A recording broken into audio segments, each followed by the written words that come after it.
And this morning we are cooking with you. I have Catherine Van Dyke here with me, currently living in De Pere, grew up in the Wrightstown area. Thank you for being with us. Thanks for having me. Why don't you give people a little history on how you started cooking? Well, I grew up in a family of 9 people, 7 kids. My mom and dad worked all the time, so I kind of was the creative one and would like to get in my mom's cupboards and make dinner for her, which she loved when she got home, but she'd complain that I would use every ingredient she had and she had no food left.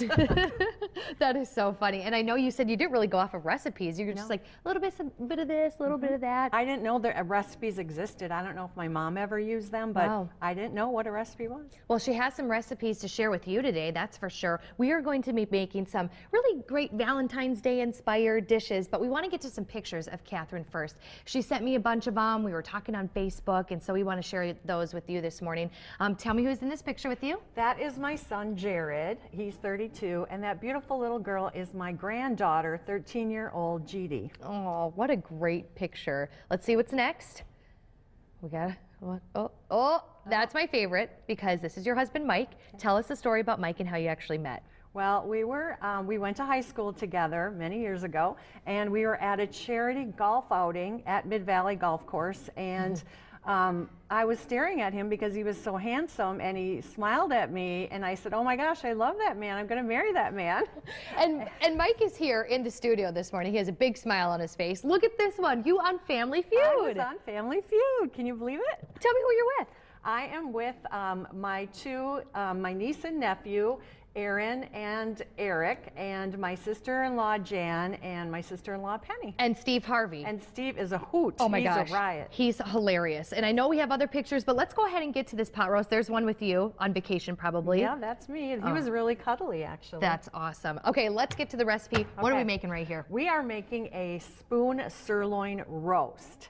I don't know if they call it a spoon roast because you can eat it with a spoon. It's so tender, but it's from the top of the sirloin, and it's really versatile. Kind of like a prime rib, only you don't have to spend all the money, but it tastes amazing. Awesome. How does it all get put together? Okay, so first you always want to dry off your meat, and you want to do that so that it gets a nice crispy crust on the top. Otherwise, if there's too much liquid, it'll steam on the top. And what we're doing today is we're going to do something very, very tasty and special with it. We take slivers of garlic, and then we just make little pokes throughout. And we take these little slivers of yummy, yummy garlic and stick them way down in there.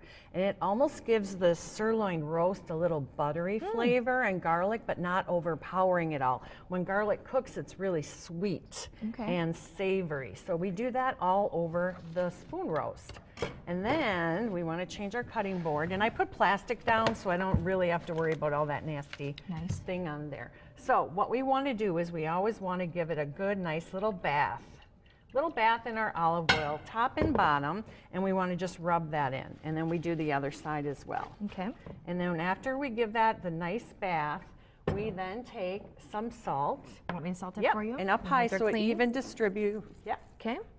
And pepper, good amount of pepper. We don't want to be afraid to use too much seasoning because we have a lot of meat here to cover. Yeah. And then some salt. And then what we do after that, it's pretty much ready to go. Sometimes I just like to let it hang out, make sure it's room temperature. Before you put it in the oven, it'll be a lot juicier that way. I'm going to put some more salt on top. Okay. And then we're going to come over. I'm going to have you pour just a little bit of beef broth in there. You can use French onion soup. You can use beef consomme. I have a little onion in there, so it kind of adds to the flavor.